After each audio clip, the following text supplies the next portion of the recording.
I was not a 6'2", 15 stone Royal Marine my whole life. I was the skinny kid, got bullied at school. I'm dyslexic to boot.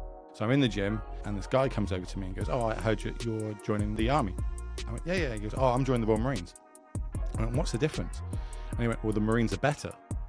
The second he said that, I never looked back. I always was like, well, I'm going to do that then. I want to be that. I don't know how I got here. I didn't mean to be a Royal Marine, became a Royal Marine. I didn't mean to become a caster. I'm now a caster. I just don't let things hold me back. And I don't say no. I just keep saying yes. For good or bad, I keep saying yes. I hate things holding people back. This week on Humans of Magic, we are joined by Will Hall. He's a Royal Marine turned accidental streamer turned caster. Will has generously offered to give away one booster box of March of the Machine to one lucky listener. To enter the draw, you have to go to the Humans of Magic YouTube channel, subscribe, and comment on the video with your answer to a question that we will ask during the interview. So if you're listening to this on your podcast app, stop what you're doing, head on over to the Humans of Magic YouTube channel, hit subscribe, and then drop a comment on the Will Hall video. We will select one lucky winner with the correct answer to win the booster box exactly 1 week after this episode goes live. Good luck. Will Hall in the house. Will, how are you? I'm good, dude. How are you? I'm good. There's a lot of questions I want to ask you, but let me just start with the one that is resonating the most in my mind, and it's been bouncing around my brain all week. So, how did the Ukraine stream start? I didn't follow in real time. How did all that stuff happen? Your 24/7 around the clock thing. So, by accident is the short answer. By accident, but let's break it down. So, for people that don't know what we're talking about, I run a stream on Twitch, and I've basically not turned the laptop off over there for, I don't know what month we're in now, 5, so probably like 15 months now. That laptop is probably screaming. You probably hear it in the background. And all I've done is I've streamed Pro Tours and old GP coverage 24/7. Obviously, that kind of happened in the COVID era, so it went quite well. And I've always been like a giveaway streamer, right? That's how I started being on the internet. Is I give everything I make away. I've always done giveaways and helped people the best I can, etc. And because I'm in the military, obviously I don't need all the money you make from Twitch. Not that it was much, but whatever it was. And if anyone ever sent me things, I used to give it away. So being in the military, I don't need that money. But being in the military when a war happens, especially a very prominent one, Ukraine's very different to most wars, as in it's like a social media war. There's a lot of wars on at the minute if people aren't aware, but this one's the one everyone knows about, right? Because it's very publicized, and it's my stance on it is very clear. But they won't send us because for whatever political reasons, they won't send us to war to go help Ukraine. So I was thinking, how can I do it? How else can I do something to help people of Ukraine? So I was streaming, and then at the end of my stream, I went, I'm going to put on Pro Tour Born of the Gods for 24 hours, because that's my favorite Pro Tour of all time. That's where Blue Moon had its debut. That's the Pro Tour which made me fall in love with Magic, competitive Magic. I was like, whoa, they managed to make this deck out of nowhere, and it does this really cool thing, and yada yada. And in like 24 hours, I gained over 100, 200 followers. My viewer count went through the roof. Like, people were like, oh my God, it's great. And I was like, should I do another one? And everyone's like, yeah, sure. So I put another one on and another one. And I just kept, every day I was going to go to stream, I just kept adding another Pro Tour on or another GP. And all the money made for it goes to support kids in Ukraine that lose their fathers, because, everyone's can relate to that, I guess, at some point in their life. It's going to happen. But that's where I chose to put the charity, because they won't send me to go fight. So I thought I'd go and see what else I could do, and I felt raising money is the best way for it, and it's still going. And I said I'm not going to turn off the stream until one, the computer dies, or two, that war ends. So it's unfortunately, I think it might be on for a little bit longer, but it's all going for a good cause. It's opened up a lot of opportunities for me as well, to be fair. Like, one of the things I never thought would be an opportunity. But yeah, that's kind of the original how it started, and it's just spiraled from there. I did get So banned you were just at one thinking point. about how you can help in some Yeah, shape or yeah. form, and that's just how I'm it started. always about helping people. Like, I don't care if you're the biggest streamer in the world or you're just starting out. You know what I mean? Like, I will help any way I can with advice for people. I sit down and just chat to them about it. People ask my opinion about things. I'll give them my opinion. It might not be what they like or not. I'm very brutal with my honesty at Mhm. times. But I always find that, like, if I'm telling you the same thing everyone else is going to tell you, it's not going to change. You're going to hear what they want you to hear. Where if I tell you the truth, this is generally how I see it. If you want to change, you can change. If you don't need to change, then keep doing what you're doing. Keep doing what you're doing. Like this, and because I was lucky, I had that kind of advice to me Mhm. over the years through like people like Nikachu MTG. It's like my streaming dad, I call him, because he's Streaming helped dad. me, sat down with me over Discord calls for hours, just talking about. This was all about YouTube back in the day, back when I used to make YouTube videos. But we can, that's another conversation. If you haven't got Nikachu on here, I'm pretty sure a lot of people would like to see Nikachu on here. Plus, he is very smart when it comes to content creation and which avenues you should go down. And if anyone that's been watching him for the last, like, I don't know, 2 years or so, you'll see a big change in how he makes content and see the Yeah, absolute mega success that he's going off. very sharp guy for sure. I haven't had him 100%. on yet, but it is something I would like to do in the future. And just for the record, what is your stance on Ukraine, and maybe even why the British government is not Um, doing anything at the moment? Well, going political, I'm very in support of Ukraine. I don't think you should just be able to roll into another country and invade it, especially just because you believe that that part of your country is yours. Bear in mind, there's two sides to every story. I'm sure over in Russia they might think something different. You don't know what people are being fed information-wise, right? You can only go off the information you know. And I'm a big believer in facts and researching things, especially Mhm. during like COVID eras and politician Oh type yeah. voting things. So I'm very much on the side of Ukraine. I think the war shouldn't happen. I think we should go stop it. But on the other side of that, Russia's got this nice big red button that is, I believe, and this is just my opinion, and I'm sure I'll probably get rinsed for it at some point, but I genuinely think the only reason we're not there is because they have a big red button that says nuke on it. Like, that's one of the advantages of being a superpower in this day and age. If you have a button that says nuke on it, people are probably not going to invade you, or start kicking off World War III. I don't think we'll get to that point. I don't think. I hope the world's not dumb enough for that. The people that we've put in power, because that is horrendous. So yeah, basically, they have this big red button that they can press potentially to start a nuclear war, and we've all seen Terminated, right? We know how nuclear wars kind of Judgment end. Day. So you don't Yes. want to be on the other side of that. But that's why I think we haven't gone in. I've got no more information than you. I just go off what I see in the media and what I research myself, and I think that's the reason we're not in Ukraine. We've basically done everything but put troops on the ground. We've provided them with weapons, tanks, aircraft, training, support. I think the UK is actually the biggest support of Ukraine in terms of, like, all those things I just mentioned: kit and equipment and training, support online, etc., etc. I think Zelensky's doing a great job of turning this into a social media thing. Like, he's very Mhm. obviously he's an actor, so he's Yeah. very good at social media. And now we're seeing in a different way. We know social media is super powerful, right? It's the biggest tool for any company, promotion, anything like that. And he's using it to great effect in this war to get, like, arms, to get the morale up for his troops, etc. So yeah, I think that's how I see it anyway. Hmm. Yeah, I think a lot of folks see it that way, and I didn't really mean for the podcast to get political all of a Well, sudden, but I just start think off on a it's so high. relevant to kind of the day to day and how you got started with the 24-hour stream and all that. Yeah, So well, it is. That's 100% how it started. Is I wanted to do something that I couldn't do physically, so I thought, how else can I do it? And giving to charity is always a great thing. I found a good charity to give to, which and it's going pretty well. It's going pretty well until they say, strap your boots, you're going across, which is about all I can do. apparently there was also some legal drama around your stream and copywriter. There was some guy named Jeff who Hmm. who tweeted something, or what was that this about? this is yeah, yeah. Okay, so when I started, if you look at the T&Cs on Wizards website, you're actually allowed to do it. Okay, you're allowed to use the content, so I'm not using it for bad things. I'm not like swearing over it or putting anything illegal with it. I'm not making money from it, even though you're allowed to make like subscriptions and stuff like that's legal.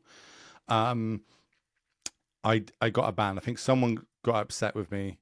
I've actually had a few big streamers come after me, but I don't know who. Someone got upset with me. They sent a letter. I'm Oh, guessing to they reported. Okay. they reported. Yeah, I think someone reported me, and when you get reported, I imagine it just went straight to Wizards lawyers. It doesn't go bother going to the social media teams or managers, anything like that. It just goes straight to a lawyer.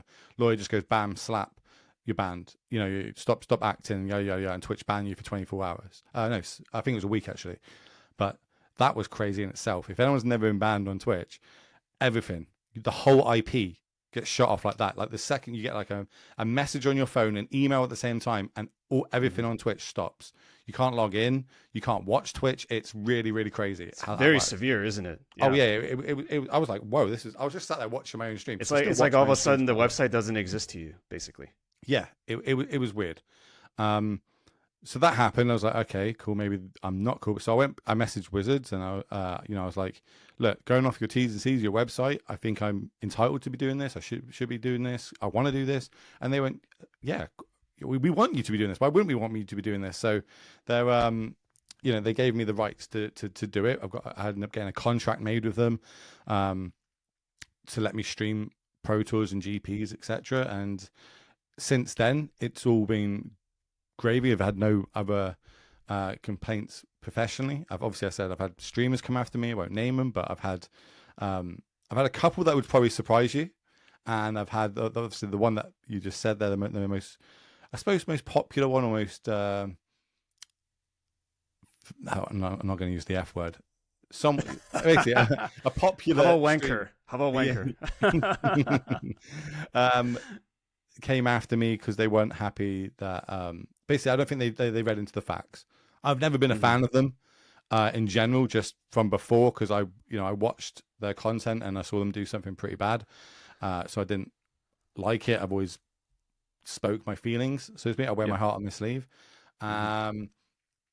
They came after me, and basically everyone rallied for me, which was really nice on Twitter. Everyone came back and was like, it's a charity stream. What are you talking about? Blah, blah, blah. And, there was a lot of backlash. And if you did anything, it helped grow the stream more than anything. So, it backfired. I think they call that, unfortunately, like outrage marketing. It's not like you initiated, but sometimes when there's drama and outrage, like it actually becomes more popular. It's actually feeding into the thing. And I'm not saying this is anything you initiated, right? You're just trying to do a good thing. But people don't often realize that it's like by spreading negativity, they're actually helping you indirectly. I do understand why people come after me, like the big streamers. They think I'm taking away their viewers. I'm taking away their subscriptions. More people are watching my stream when they should be watching theirs, etc. There's a lot of reasons I understand what they're doing, but then at the end, it's people's choice, right? If people want to, I always say my stream's the best stream to have on in the background. No one watches my stream. They just have it on in the background, right? While you're doing 100%. Your homework, at job, whatever. You can listen to PTs. Everyone's watched them live at this point. Even though there's a lot of people just getting through the like the arena era.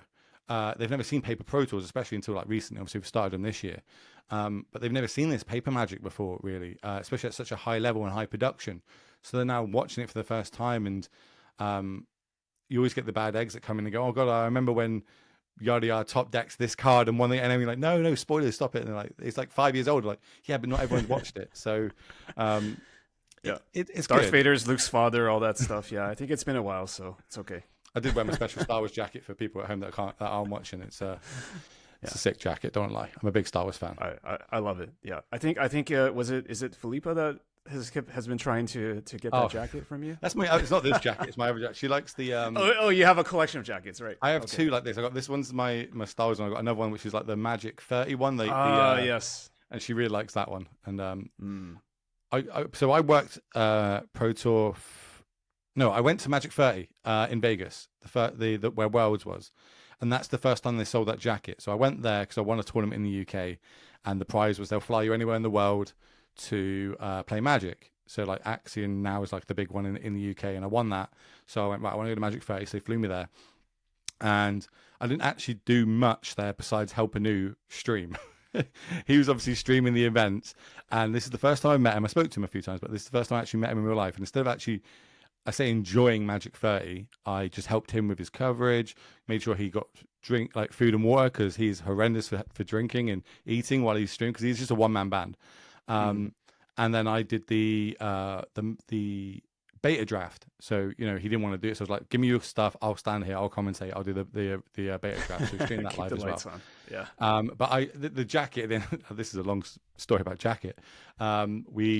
They sold it at Magic 30. I saw it on the Friday. I went, no, I'll pick it up on Sunday. Went on Sunday, didn't have my size. I was devastated. I was looking at paying 3-4 times the amount of the jacket on the day, a few hours after the event. Luckily, I decided against it.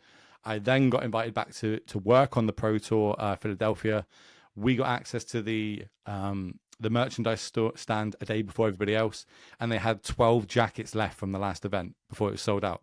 I was like, do you have my size? I had the only one left in my size, and that's the end of my happy story. So I was really happy I got that jacket. I love that jacket. It's really, really cool.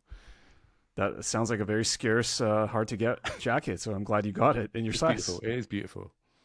Yeah. I want to go back to something you said. Go for it. I feel like there's almost I hate to make the comparison, or not hate or love, but to me it feels like you have a kind of Mr. Beast type of tendency to just want to give what you earn in terms of your income as a creator. Because you mentioned that you have a day job, so you don't really need the money. You're kind of doing it for not purely financial reasons. But I want to dig into that. Where do you think this wanting to give, where does it come from? It's a good question. I don't actually know. I'm a big underdog fan. I don't like that not everyone has the opportunities to have things, or they can't do something because of money. I hate money holding people back. And I'm not like saying like, oh, I need a house. I obviously clearly can't buy people houses. I'd love to, but I can't. But if someone goes, oh, I need a new webcam, like if I see people streaming and they don't have a second monitor, I literally I've bought people second monitors. I was like, wait, it depends on who it is, and sometimes it's like you don't need a brand new monitor to be your second screen, right? You can just go on Facebook Marketplace, eBay, and just buy like well, you can. Doesn't have to be top of the line. No. You just need one there to have chat on so you can see what people are doing while you're playing the game. And something like that just improves your quality of your stream so much because you can multitask, right? I'm quite fortunate because of my day job and what I do, my hobby, that I have all the equipment, right? They always say that all the gear, no idea in the military. So, and when I started, I had nothing. Like I'm very good at goals, right? If I have a goal and I set it, and then when I achieve it, that goal kind of gets pushed back. I need a new goal. I always have to be chasing something. I can't just be content. And I want to help as many people as I can, and that's something that can never be filled, right? I can never help everybody as much as I want to, and on a much smaller scale than Mr. Beast. But I do give out like all the products I ever win. I give that away. I've given money out. I used to do free pizza Fridays until I bought a house. I used to every Friday I'd be like, right, who can draw the best Snorlax? Who can tell me the best one-liner? And then what I would do is I'd go to my F&M and I would read out all the replies, all the answers on Twitter, and I'd get my F&M to vote. So they don't know who it is, so it's not popularity contest online. Right. Because you could get like a big streamer comes on and goes, oh, and then they get 1,000 likes. That's not. I'm not about that. I'm very biased down the line when it comes to it. So I'd read it out to everybody. They would vote, not knowing who it is, and then whoever wins, I'd buy them a pizza. I'm like, right, okay, congrats, you've won. What's your local Domino's or something like that? And I'll just buy pizzas. And that's not really helping anybody. It's a nice morale boost, right? I've given so much away. I've given Ragavans away. I've given collector boosters away, money away. I'm sure I'm missing loads of stuff that I've given away in the past. I reckon my goal this year was to give away over 10 grand's worth of stuff. But if you include the Ukraine charity stuff, we're well over that. But I don't include that in it. But I like giving. I don't know. I like the joy in people's faces. I think when I help people, you know what I mean. Like if you can help someone, why wouldn't you? Was there something that happened in your childhood or as part of your past that made you want to do that? Like, for example, did you grow up lacking something and wishing that there could be more? Or I wish I had the sob story, but I really don't. Honestly, like I grew up in, obviously my parents broke up when I was like, around my teens. So that sucked. But realistically, like I've never been held back from doing anything. My dad was so good to me. any school trips. I went on school trips. Anything I needed, he would get me. Not like in a spoilt way. When I go, I want an Xbox or a PlayStation, but and he'd turn up with it. It was, but I've never been deprived of it. If that makes sense, it almost makes me sound like a dick when I say that. But no, I never had the opportunity. Well, let's just say, at the risk of putting words in your mouth, like you were fortunate to have. Yeah. So I was fortunate, and then maybe that's me just trying to pay it forward. You know what I mean? Like I was lucky enough to have it, so they have it. The underdog things, probably, like I was not a 6'2", 15 stone ball Marine my whole life. When I was younger, I was like long hair, nail varnish. I was the skinny kid, got bullied at school. I'm dyslexic to boot, which anyone that spends 5 minutes with me knows I'm dyslexic. Like more in like a read and writing way. Like I can obviously read and write, but like I struggle pronouncing names, which is really funny on commentary. If anyone ever watches me do commentary, you'll notice that I always pass on the names to whoever I'm co-casting with. I'll do the intro, the setup. That's why. I'll do everything besides basically say someone's names, and I'll pass it across to my co-cast, and I'll be like, so who are we going to see this round and what decks are they playing? And let them rattle it off. It's only ever backfired once. And that happened to be on the biggest stage of them all, on the Arena Championships, when I was with Corey, because I said to Corey, look, I'm really dyslexic, so I struggle with names. And Corey Baumeister was like, yeah, I'm dyslexic as well. I was like, oh, no. I was like, oh. So we need a third party. I tweeted out my like notes. Like I always write notes when I'm doing things remotely, like trying to pronounce people's names, but I have to break it down how it sounds, not how it's spelled. And it's a really funny tweet. If you don't know how dyslexia works, go look at that tweet and you'll just be like, how does your brain even function? Right. It's pretty great. But I mean, that makes it more remarkable now knowing about it, I think. Oh my God. As someone who doesn't have it. Spend 5 minutes in I've probably got the piece of paper. Oh, hold on. I do actually have a piece of paper. So I don't know if you can see that. I don't know if it's going to focus or not. But like, that's my scribbles. It's upside down. Trying to pronounce things. It's like, it's crazy. It's like, let's go for Hiroshi, I've literally have to put hair-road-she.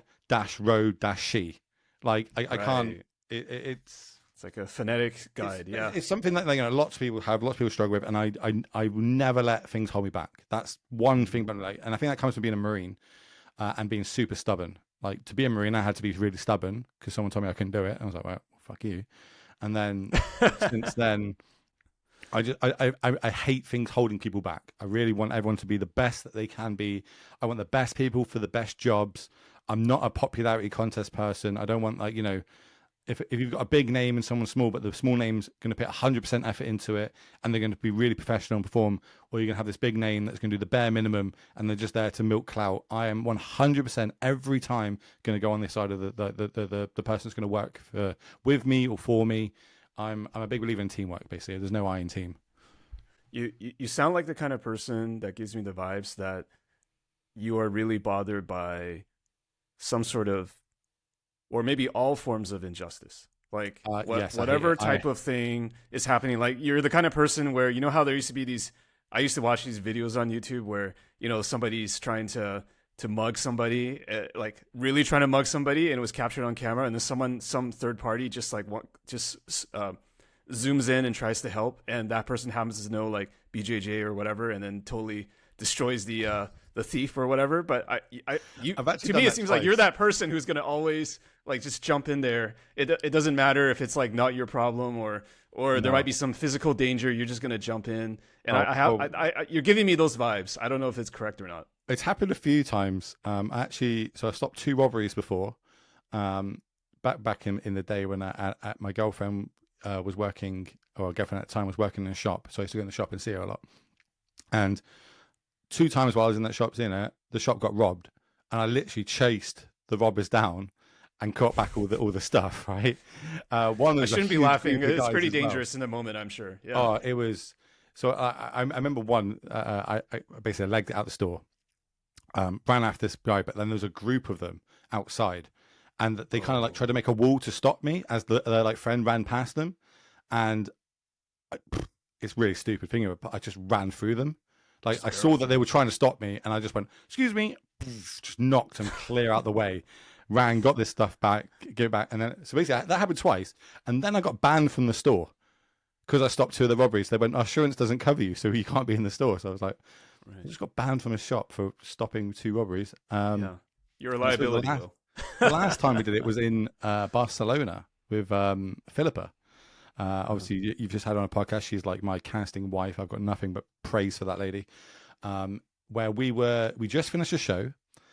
England are playing in the World Cup, the last World Cup, I'm very patriotic, so I very much want to follow the football. I've got 10 minutes to get to the hotel to get the game, and as we're going across, some guys trying to like sell us salsa dancing lessons or something. And I was having none of it. And Philip is being Philippa, the super nicest person in the world. She talks to everybody. But he's getting like quite close to her and stuff like that. But we didn't really notice it at the time. And then he came over to me and kind of like went salsa dancing and wrapped his leg around my leg. And I was like, that's really weird. Why would he do that? And I checked my pocket and he pickpocketed me. He took my phone straight out of my pocket like that. And I was like, you got my phone. Give me my phone back. Like, I've got no time for this. Just give me my phone. I proper was just like straight Marine kind of give me my phone back. Give me my phone back. And then he was having none of it, and then he got aggressive towards me, which was the worst thing he could have possibly done. Because then I said, "I'm going to dump you on your head if you don't give me my phone back." And when he realized his scare tactics didn't work, he like gave me my phone back. And then I said some unflattering words towards him and sent him packing. And then Philippa realized that her bag's been opened and he's gone through her bag while he was next to her talking to him, like literally professional pickpocket. this is like in the movies, like they just brush by you and then they got the thing. Next level his pickpocketing skills. He rolled a high check for all my D&D fans out there. Then she found out that her wallet was missing, and he's up the road at this point. So I'm like, "Oh, you run up the road, get him back." So I was like, "Where's the?" And then, luckily her wallet wasn't missing. It was in another part of her bag that she managed to find it. But I was like, right, stop. And then we went back. Then we watched the football. Then we lost in the football. So it was a pretty entertaining evening for me in the end of the day. But yeah, that's entertaining is one way to call it. I do a lot of unintentionally. I do a lot of that. Like, and I just don't like injustice. I don't like bullying, which I think stems from when I was younger and being bullied. I hate bullies, and I always stand up for the little guy, because I'm not a little guy anymore. I used to be, but I'm not anymore. So you briefly touched on it, but why did you join the Royal Marines? It can't be just because of a dare, right? That someone said you couldn't do it. This is actually quite a good story. At least I think it's a good story. So growing up, I didn't know what I wanted to be, right? I'm literally all through my life, I've gone wherever the flow's taken me. I've never really seeked anything out, but when I start something, I always want to finish it. And I wanted to be a bodyguard. Of all things in the world that I could have been, I wanted to be a bodyguard because I wanted to protect people. And I thought the best way to do that would be to join the army. If I join the army, I will use guns, and that would be a good thing to be a bodyguard. So I was like, right, I'm going to join the army. So I'm in the gym, on the treadmill or whatever, and this guy comes over to me and goes, "Oh, I heard you're joining the army." I went, "Yeah." He goes, "Oh, I'm joining the Royal Marines." I went, "What's the difference?" And he went, "Well, the Marines are better." That was 19 years ago. The second he said that, I never looked back. I always was like, "Well, I'm going to do that then. I want to be that." And I think that, this is a good point. I should sort of describe the difference between a Royal Marine Commando and any other armed forces in the world. And there's always going to be a bit biased. I'm fully, we call it corpist. I literally love my job and my career path and Sure. the UK, etc. But the best way I always describe it is our army do 9 weeks basic training. The Royal Marines do 9 months basic training of the world's hardest. And that is like a super high dropout rate. So I started with 65 people in my troop on day one. Out of that 65, 12 people finished it, and that's extremely high. A Royal Marine Commando is a Green Beret for people in America. People that know that is like your Navy SEALs. Like that's the level of a Royal Marine Commando. Then we have one more level above us, which is like the SAS, SBS, and stuff. So we're like seen as a super elite force. They send us anywhere in the world. There's only 6,000 in the world, Royal Marines. It's very hard to get into, very small number. Obviously, people fail for injuries, fail things, for not being fitness. Lots of different reasons they do it, but that's the difference. Just so, it's my biggest trigger is when people say, you're in the army. I'm like, I know you don't know any different, but it really is different. And I'm super proud of it. Like it's genuinely probably the best thing I've ever done in my life. It's set me up for for everything in life, to deal with things like I don't see problems, how other people see problems, which is probably good in some instances, not good in others. Like when people tell me they got a problem, like that's not a problem. you've got running water. You know what I mean? You've got fresh water you can drink. You've just had a shower this morning. You know what I mean? Like no one's trying to kill you. It does let you put a good perspective on life, and I think that's helped me throughout my career. And I've always wanted to strive to be the best, which is what the Royal Marines are seen as. They are just the best in the British military, besides SAS and SBS. But then, bear in mind, there's only 6,000 Royal Marines. I think there's some crazy statistic, like 65% of special forces are made up of Royal Marines. So you've got all the other factions in the British military. There's like 80 plus thousand Army and Navy and RAF, and 65% of a 6,000 organization take up 65% of special forces. You have to check me on that percentage, but I'm pretty sure it's something crazy, like numbers like that. And you don't do it for the money. Like Marines, we're not paid any better than anybody else, so to speak. It's just you want that satisfaction. We take every friend group's got an alpha male, right? Everyone's always got like the alpha of their friend group. We recruit those alpha males. That's the ones that turn up day one of training, and then we only take the top the top 10% of them get to actually join the Royal Marines, and it gives you that warm and fuzzy when you go to war and all these other places. That guy next to me has done exactly what I've done. I know this guy that's 5'6", so only like 10 stone, can carry me, and I'm 6'2". Right. With because he's done it. We have to do it. Anything I can do on that battlefield, he can do, and vice versa. And we know we can, and that's something that's very unique in the military. Up until recently, women couldn't even join the Royal Marines. None that actually managed to pass training yet, but it's always been very hard to get into, male or female. Right. So were you already in peak physical tip-top shape before joining? I was in a lot better shape than I was now. Yes. So I've always done. So I was bullied as a kid, as I said, and then when I went to secondary school, which is what I think you guys call high school. I started doing martial arts, and that's where I started, actually being able to defend myself, and I started going to the gym and being fitter and stuff. I didn't actually drink until I was 21, so I finished Marine training. Bear in mind, in the UK, you could probably, if you wanted to, you could drink from like 12 illegally, and then you can drink from 18 onwards, etc. But I never chose to. I was proper dedicated to being fit, healthy, the best I could be, basically. So I started doing it that way, and yeah, I was quite fit, and then I got super fit before joining, and then when you pass out of Royal Marine training, you actually got the same fitness level as an Olympic athlete. Like, it is crazy. There's 4 tests at the end of Royal Marine training. People that are not into the military are going to hate me talking about this so much, but there's 4 tests at the end of it. So you do 9 months of training. It's all gradual. There's all different fitness tests all the way through, and military tests, and yada, yada, yada. But the last 4, these are the 4 that Marines are known for. They're called the commando tests. The first one is a 9-mile speed march. You got to do 9 miles in full kit, boots, etc. And you've got an hour and a half. So it's like 10-minute miles. It's not too bad. It's just a lot on the shins because there's a lot of weight going through those boots. Sure. The second one is an endurance course. So you have to do, again, full kit with weapon. You got to do 3 miles of underwater bogs and tunnels and, bogs, etc., mud pits. And then you've got to do 4 miles back to the camp run. And you've got 72 minutes to do that in. And then at the end of it all, you've had to keep your rifle clean. Bear in mind, you've been going through bogs and blah, blah, blah, blah. And you then got to get 8 shots on target out of 10.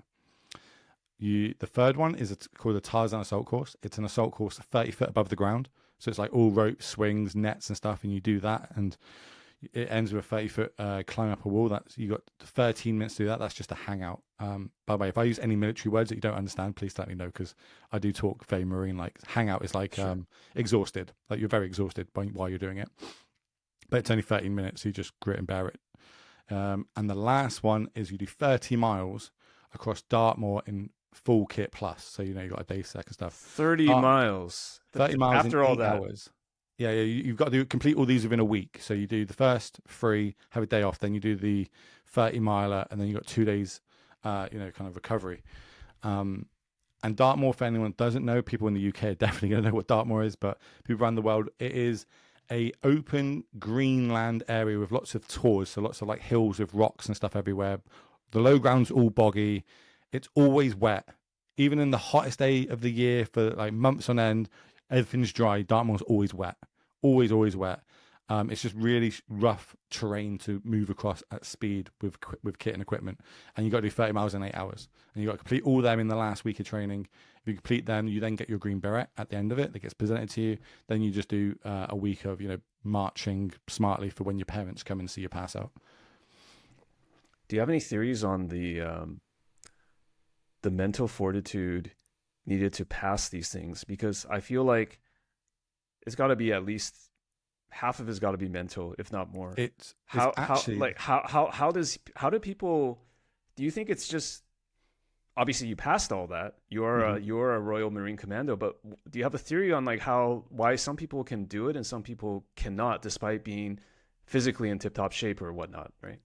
So I've always said, if you're physically fit, if you're a good level fitness, you could pass the tests, right? A little bit of training, you can pass tests. It's the mental side, and I'm in part of a study at the minute about this, going through Exeter University.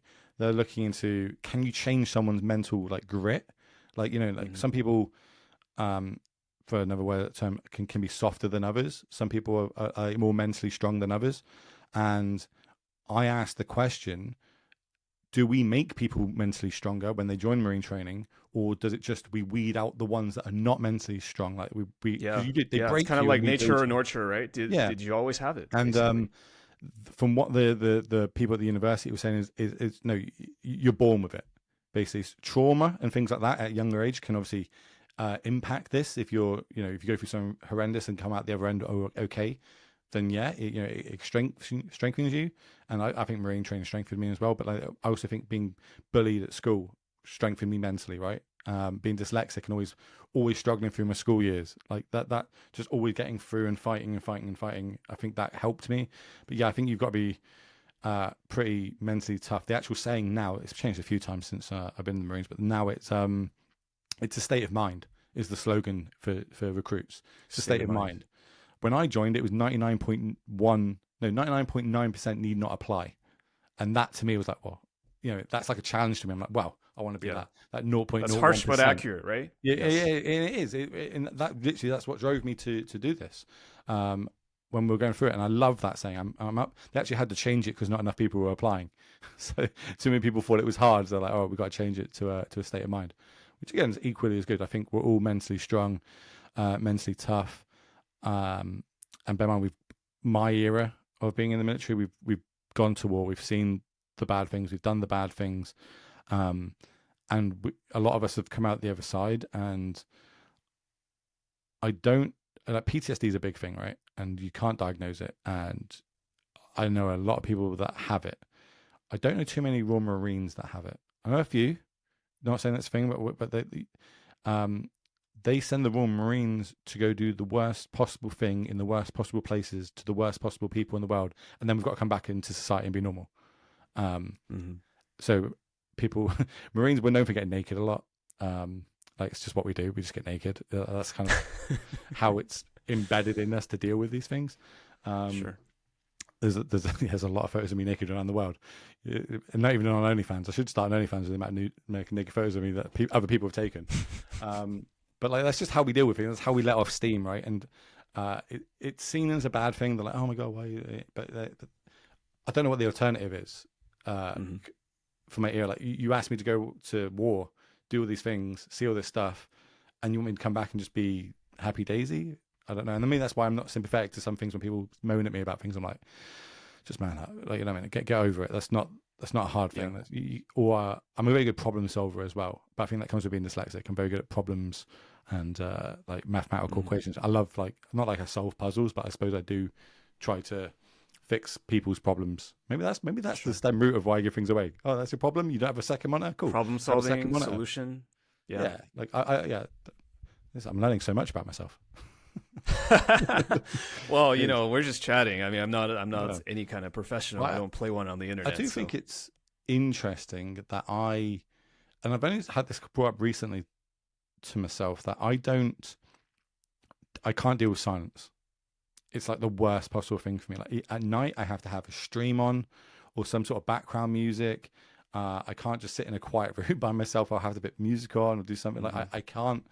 If it's dead silence, I start thinking, which isn't a bad thing. But I'm always like, oh, okay, like for this, I was like, right, okay, I wonder what we're going to talk about. Okay, if we talk about that, I could talk about that. Okay, oh, the stream, right, we need to do that. We need to fix that. We need to do that. Okay, this is how we can improve it. How can I get around that problem? There's so much that I've got going on project wise. I'm always starting new projects and stopping them for whatever reasons or following through. But my mind's always constantly working. Always, I never shut off, which is kind of annoying at times. But it's good, but it's bad. I'm very different. I'm like the Depeche Mode song, enjoy the silence, right? So Oh, I like solitude. When after I talk to you today, I'll be like, yes, this is all the talking I need to do for the rest of the day. I can just sit in silence and read for the rest of the weekend and recharge, right? I'm literally doing 8 rounds of coverage after this. So yes, I'm literally the exact opposite. Yes, you got to keep yourself. There's a good thing to keeping oneself busy, but I also feel like you have just a large reservoir of energy. I think that helps.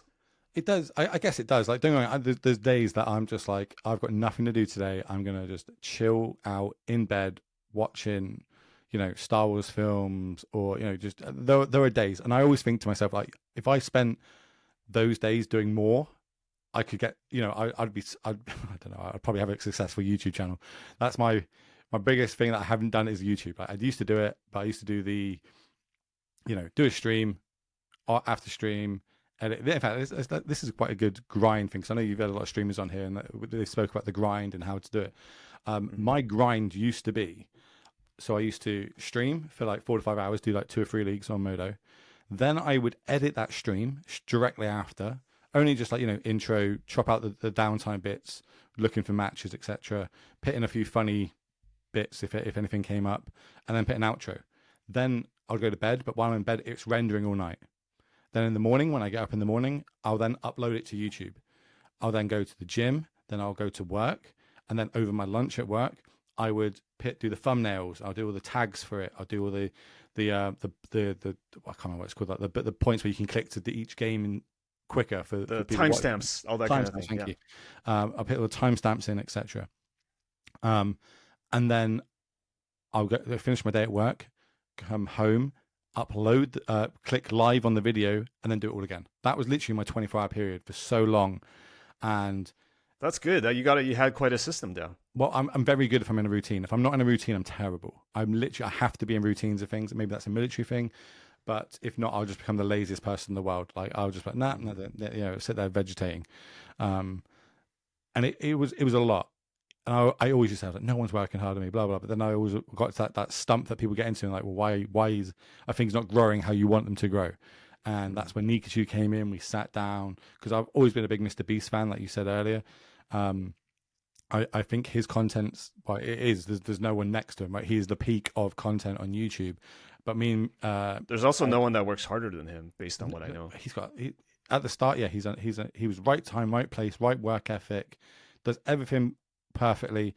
It's really weird to me now that he's like curing blindness and people are still giving him shit. Whatever. You know what I mean? But we sat down and worked out why. Why is Mr. Beast so successful? Like, I'm sure there's loads of YouTube videos that will probably be able to explain it as well. But the end of the day is it's bingeable content. You could watch any Mr. Beast video today, 5 years ago, or in 5 years' time, and it'll still be entertaining. If I sent you a link to, I'll go watch my 5.0 with an Oko deck, you don't care. It gets dated quickly. It's literally, or you don't care about the format or whatever it is. Yeah, such a limited shelf life. So I'm putting on these like modern videos that have, at best, with the climate that we're in, with all with streaming and everything, maybe 2 weeks. That gameplay's relevant for until the meta changes again. So as much as some people do really successful with it, but I don't think I think they could be more successful if they actually put more time and effort, should I say, into better creation of videos. And this is what you see with Nikachu. So instead of, this is my 5.0 league, or this is my league playing X deck to get clickbait sort of things in there, you're either brewing new decks that no one's seen, as in like what Expiring Spike's doing. He's like the brewer of our generation, right? Best at that. And just absolutely popping off. But things like top 5 misplays of all time, you could watch that now, be entertaining. You could watch it in 10 years' time, be entertaining. Watch it 5 years ago, entertaining. That's always going to have a shelf life, and all people are always going to be able to click on it and watch it. And that's how, if you look at Nikachu's, I don't want to steer his thunder because I imagine you'll get him on it at some point. but that's how he's changed his main approach. channel. Yeah. You know what I mean? He's got videos with millions of views for an MTG channel.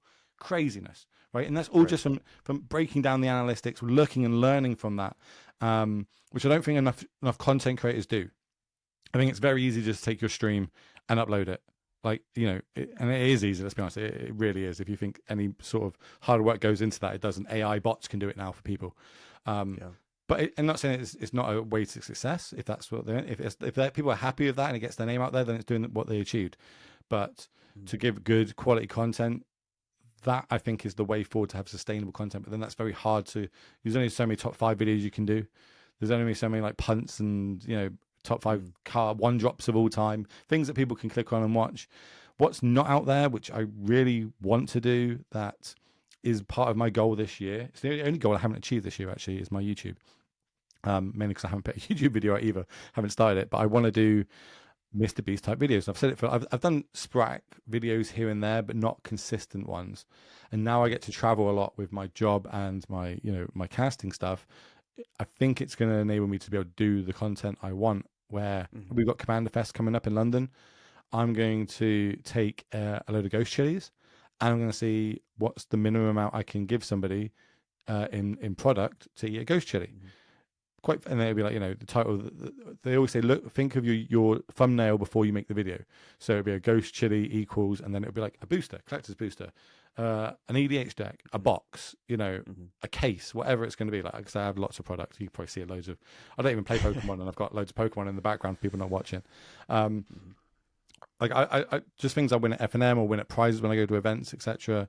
Because I play Magic for the joy of the game. I don't try and get some sort of financial benefit from it. I'm not a, it's good value to go to that event because, if you're top 64, you get your money back. I'm not about getting my money back. I paid because I'm in a very lucky position that I can play Magic as a hobby, right? Like, it's not my job. I get to turn up, I get to meet people, I get to play, enjoy the game. Doesn't mean I don't tilt. Which really drives me crazy when I don't tilt into like one-on-one in people's faces. I think that's extremely rude. But I always, I was saying about problems. It's not a problem that I just lost a card game to somebody, but it's still, you still get that anger. You're like, God damn it! You still have that emotional reaction. Sure. I more get I more have that when I mess up though. Than if my opponent beats me because they drew misplace. Yeah, yes. If I mess up, that's where I'll be really hard on myself. I think, and it happens. I'm not Reduke. If I was, I would be Reduke. It's that simple. I'd be winning Pro Tours and being the absolute. Well, it doesn't matter. You could be him, and you could still make misplace. I think that's the good and bad of Magic is that the game always allows you to just recognize that you're misplaying. Like at least we have the awareness that something happened because the game almost like demands perfection, and we can never give perfection, and so you just have tell to Twitch make chat peace that. with that. You tell Twitch chat that. Oh. They're all you have to play perfectly while while chatting and noticing 100 different things, and you got the actually commenters on YouTube and chat, and it's hilarious.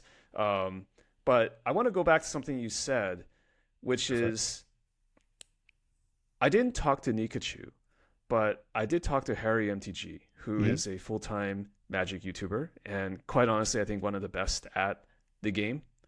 And something he said, it's touching on what you said. It's kind of slightly different, but I think the insight that I got from him was that he's trying to make Magic videos that appeal to 100% of Magic players. So it's never going to be like a 5-0 with a Modern League, because if you don't care about Modern, you're not clicking on the video. It's never going to be, here's a draft thing, because if someone doesn't draft, they're not going to click on the video. Rather, he tries to put something in the description and thumbnail and the narrative that will just have some appeal, which is more like what you're saying with Nikachu, which is like top 5, or I'm trying this thing that no one's tried before. Like there's a natural curiosity spark that he's trying to ignite with the viewers, and that's why he has been able to do what he does. So and also he happens to be, as I call it, like he's a YouTuber.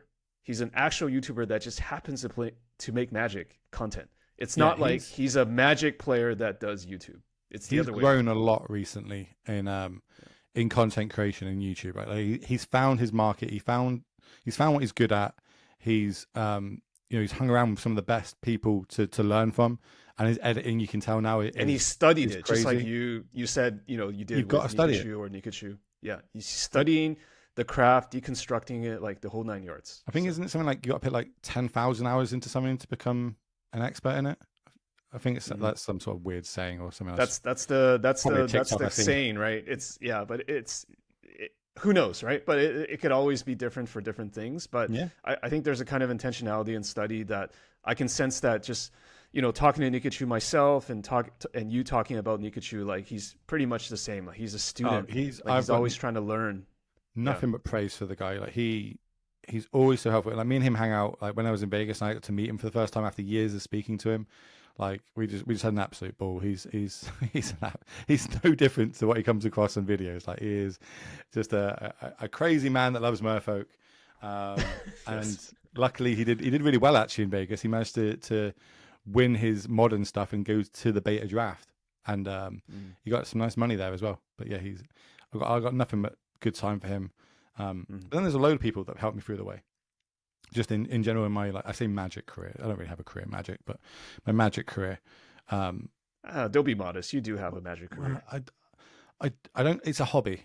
That's why I say the magic is a hobby, right? I could stop magic tomorrow, and my life would be fine. I'd probably not Right.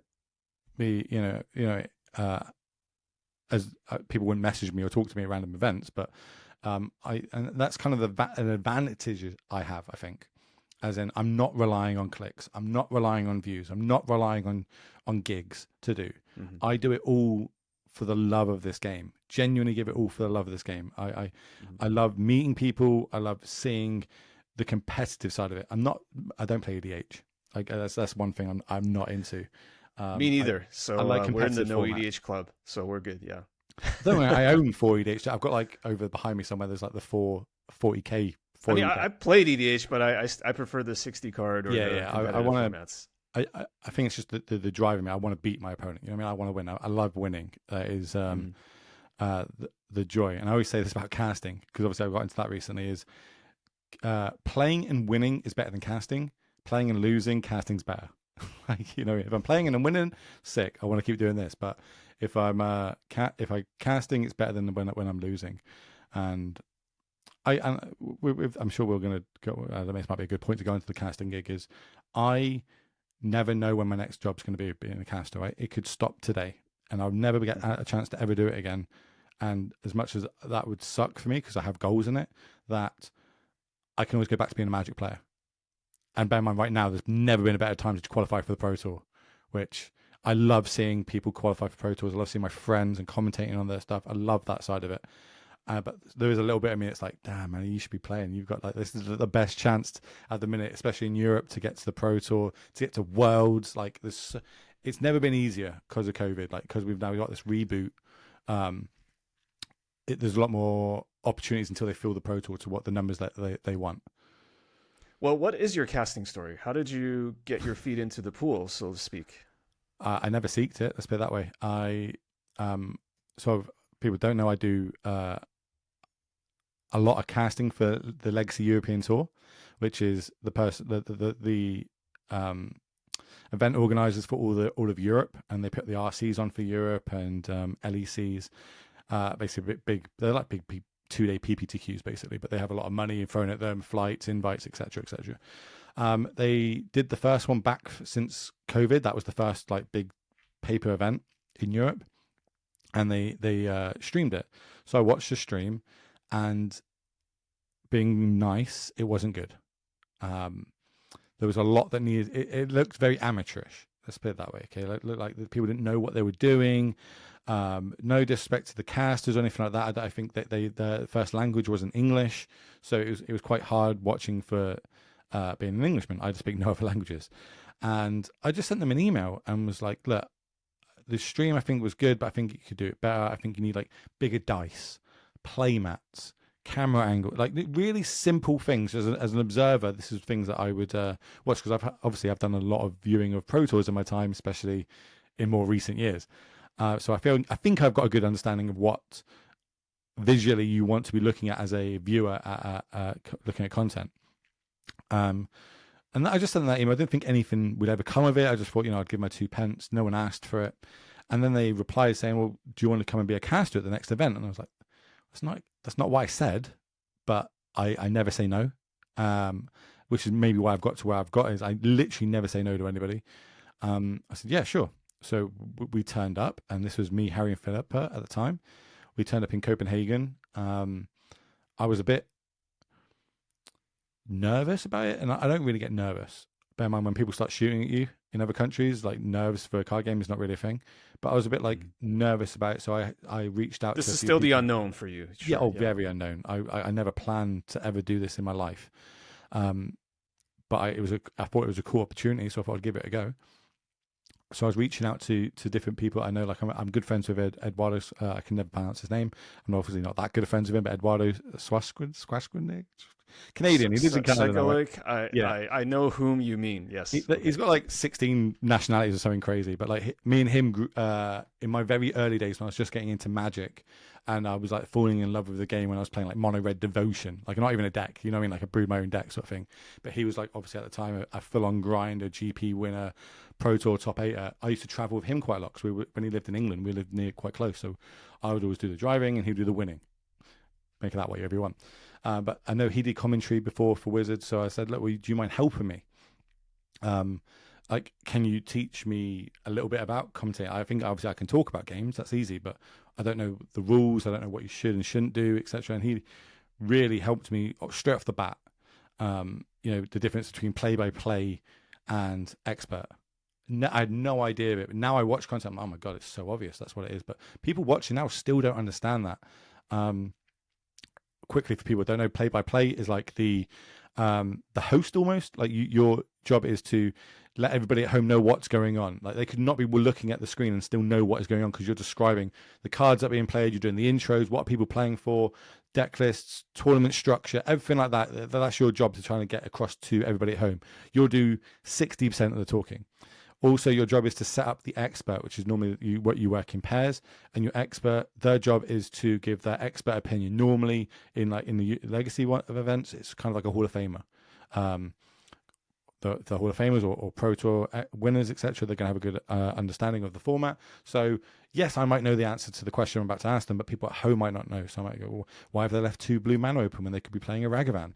You know what I mean? A bit, that's because they've got access to counter magic and they could be using that counter magic against, potentially a Fable coming down on turn 3. That's where I'll set them up to give their expert opinion and they'll talk. So in some instances, it's the easiest part, being an expert. But on the flip side of it, obviously, if you mess up, your whole credibility is kind of collapsed. You got to have the answer. There is a lot of responsibility that falls on it. I started doing the expert role. That's how, at least I thought I was going to start doing the expert role, and very quickly moved across to the host role. I've never had a problem talking in front of people, in front of large crowds. I have to give seminars and stuff like that in my day job. Obviously, I have to talk to literally groups of alpha males. I'm in charge of groups of alpha males, etc., etc. So I've got no problem talking in front of people. My confidence has always been at an all-time high because of the Marines. This is why I think the Marines has genuinely helped me throughout my whole life. Anyway, we rock up. It's the team that put on the stream, as in the computers, the cameras, etc., are Italian and don't speak English and don't play Magic. We 3 turn up. Okay, they've done little bits of commentary, but nothing at like this sort of level. I've done nothing, and they just put us all in a room and went go, and we're like, okay, like there was no direction or nothing like that, so we kind of had to like work it out ourselves. And then that's where the military person in me came out, and I was like, right, well, someone has to take charge of it. Let's take charge. Right, we're going to do two. I sorted out the voter, what we'll talk about, some structure, introduce it. Yeah. That kind of boded well for me. I think that they saw that I went well beyond what I should have been doing, and I always have. Anyone that's ever sees me at these events will see me running around like a headless chicken, sorting meta games out, slides, this, that, and the other, camera angles, glare, all these things that, as a caster, it's not your job. That's not my job, but I've watched so much coverage. I know what needs to be done and look good. It went well, so they invited me back, and they invited me back, and again, and again. And I've done every show besides the one that's happening right now, this weekend, because they basically realized that they've never done a show without me. If I fall ill, get deployed or something, they need to do a show without me to see how it will run. So they got some sort of comparison. So that's currently happening while we're recording this cast. And then luckily, also Mana Traders needed someone, so I was like, well, I don't mind doing that as well. So it all works out. Plus, I like to broaden my horizon, not just work for the one company. And now I've managed to do it a lot. So I suppose the answer to your question is that's how I got into it. But in a space of 8 months, I've gone from never thinking of ever being a caster to casting a Wizards event with Arena Championships too. Which in my head, that's I'm quite proud of that. Even though Arena Championships 2 went horrendous for me, I'm still really proud that I managed to go from A to B, and I get invited to work on Pro Tours, not quite at the casting level, but like I always see it as the first one. I don't ever think, and I don't even think I would take it if they said, look, we want you to be the caster at the next Pro Tour. I haven't earned it. You know what I mean? I'm a big believer in you have to earn things, and as I said right at the start, I think best person for the best job. And I like not being the best person for that job. I want that job. I want to cast Pro Tours, but I don't think I'm the best for it yet. So that gives me a goal to strive towards. It means I can do all these. That's the goal, is to cast the Pro Tour. Is that it? That's the end goal. Like, so my goals in life were to be a Royal Marine, became a Royal Marine. To get promoted in the Royal Marines, got promoted in the Royal Marines. To get on the Pro Tour, got on the Pro Tour. To become a streamer, became a streamer. To then get Twitch partner, became Twitch partner. And then I was kind of in a little bit of no man's land for a little bit until this casting thing came up. Then it was cast. I was like, cool, I'll try and be the best caster I can be. So then all these opportunities coming. Obviously, I guess I'm doing something right.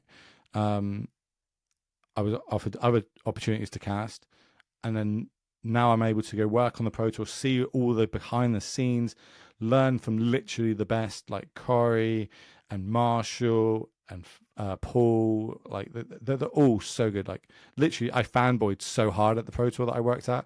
I just had photos of everybody, and I was in awe because I've watched these people growing up into my Magic sort of career.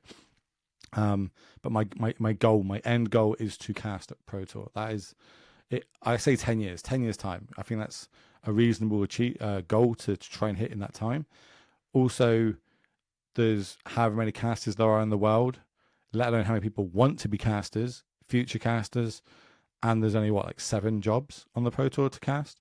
And right now they're all insane. They're all amazing. They're all great at their jobs, great at their roles. And the only way a job will probably come available is if some of them does something wrong. Like proper wrong. We've seen lots of cancellation in this culture, which I don't think will happen. Retire. Some of them might not want to do it anymore because, it's not too bad now with just 4 events a year with the PT, but back in the day when it was like GP Pro Tour, GPG, that grind I imagine was quite hard on casters.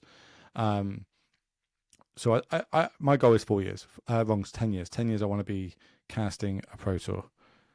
That's if what I do you get think it or you not, have I don't to know. do exactly to achieve that level? Is it putting in 10,000 hours? Is it being intentional with specific things, or what? If I had that, I would tell you. I don't know. There is no set path to becoming a caster on the Pro Tour, I believe.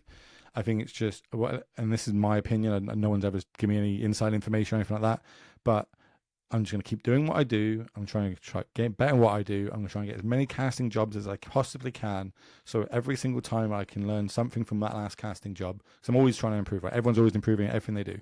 Every game of Magic you play, you're going to try and get better. You're not going to make the same mistake again if you made it, etc. Same with casting. Every casting job I ever do, I always go back and watch it all. Not to be like a vanity thing, like, oh my God, I'm so amazing. Oh my God. I am trying to learn what I did wrong.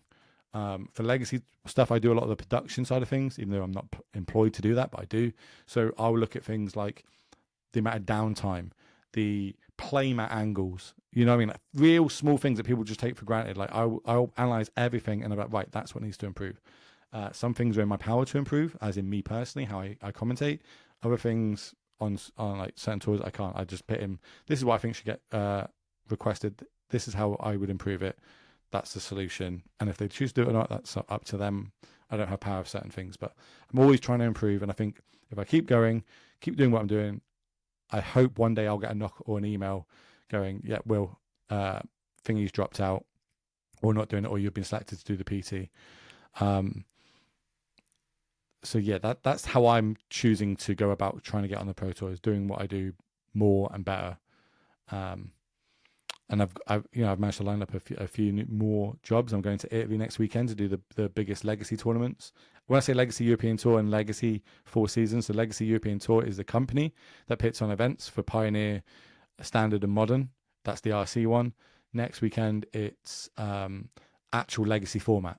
It's a really awkward when you talk about it when the company's called Legacy. That one pits Magic events on, it doesn't pit Legacy tournaments on. But they were called Legacy before the format was invented, so they decided not to change. But here we are. Yeah, when it was 1.5 or the previous name. Yeah. Well, I just say they should name the events European Masters or European Championships sponsored by Legacy. Right. So there's no ambiguity about what it is. It's an uphill battle. It's always an uphill battle. If it was a downhill battle, it would be too easy. So I love a struggle. Let's put it that way. But that's how I'm going about it. I just want to be the best I can, so I potentially will then get chosen. And that's same with anything. If someone's better than me, I've got no problem with them taking my job or doing what I do. Genuinely, I'm about the company. I'm about the production. I'm about the end product. I'm not in this to gain clout. I'm not in this to get like followers and free shit. I don't care about any of that. It's nice. Don't get me wrong. It's really cool when you get recognized for your work. But I am the biggest team player ever, and I think that comes from being again in the Marines because you can't fight a war by yourself. My camera's doing that. Do you consider yourself a? No. Yeah. Okay. Yeah. Do you consider yourself a perfectionist? In things that I think I'm good at, yes. When it comes to like spelling, no. And I've got no time for it. I know I suck at spelling. But when it comes to production of the... So Anu and me have got so much in common when it comes to production sort of side of things. Like we talk a lot about different things to do with production, how we do things, how we go about things, what are good ideas, what are bad ideas. If we listen to each other, probably about 50% of the time, but if you don't have something made aware to you get so focused in on what you're doing, you don't get to see the bigger picture. But you do need someone to step away and look at it. And again, such a top guy. Everyone plays Magic or watches coverage knows who he is, knows what he does. I kind of I do it on a less scale in Europe. I don't own 1,000 cameras. I don't travel to do this and things. I go with companies and try and help the companies up their production value. And people are like, oh, but you get paid for these. I've done shows for free because I just want to help. I want to be there. I don't like money in that aspect. I hate the idea when someone goes, oh, well, it means pay. I'm like, oh, it's so awkward. Like, here's my bank details or here's this. Or whatever. A lot of times I'm like, just give it to charity. I don't want it. I don't need it. I'm just going to do something done with it. And that hand in hand lets me buy boxes of products and go, eat a ghost chili and I'll give you a box of boosters. You know what I mean? It's, I've bought people decks before. Like people have had decks stolen. I see on Twitter, oh, my deck got stolen at my local LGS. I just message someone that knows them. What deck do they have? Buy the whole deck, send it to them. I don't make tweets about it. I don't make videos about it. I just do it. I've done it for Modo accounts that have been stolen. Bought people their full Modo accounts back. Like, oh, my X deck got stolen on Modo. Cool. Have your deck back on Modo. Yeah, I probably could get more clout and things from doing this sort of stuff, but it's not. That's not who you are. No. I feel like there's something that you have that's quite nice that both you and Anu or Anurag Das have in common, which is that number one, you're perfectionists at your craft and the production space, because Anu will tell me like he's beating himself up because there's glare on the cards for some event and he's just obsessing over how to fix it for the next one. He's always his own harshest critic. Yeah. So I think there's a little bit of similarity there with you and him. You guys are obviously different in persuasion and mannerisms and personality, but there's that self-critical aspect. And then the other thing too, the other thing is just, I feel like both of you are not about the clout. Like I feel like when Anurag is tweeting something, it's really just to get eyeballs to the stream. When he does giveaways, he doesn't need to tell a million people I'm doing it. Like it's, I guess, what do they call that? Virtue signaling. Like he's not about that life at all. It's just about, and honestly, he's operating. I mean, he's been pretty honest, just saying that he's losing money doing all this stuff and traveling. And so he just does it for the love of it. And obviously he thinks there's some sort of future payoff. There's some sort of rationalization, but it doesn't stop him from like analyzing every event. I mean, he's not going to not do an event because it'll lose him money or whatever. No. So it's, it's not about that. I think there's something pure about what you guys do. And if I may say, that may actually feed into maybe some of the jealousy and resentment that other people have of you too, in different Yeah. ways, because maybe they're sensing that they maybe other people feel like, oh, I'm trying harder, and I'm trying to do it for commercial purposes, but I'm trying harder. And how come Will and Anu are out there doing their thing and they seem to be getting better or Well, faster reception? There's a kind of resentment that's kind of human nature, but it also sucks. no, no, no. I get that. I get that of people. I'm like, what I mean, I want to. I see things happening, and I'm like, fuck, why, that so much more deserved Sure. other places. Yeah, Sort of yeah. thing. But that's I like get that everyone too. entitled to their Yeah. opinion. I just got lucky. Genuinely, I've done nothing different to get to the point when I was offered a casting gig than anybody. I was just a nobody streamer. Had a very small following.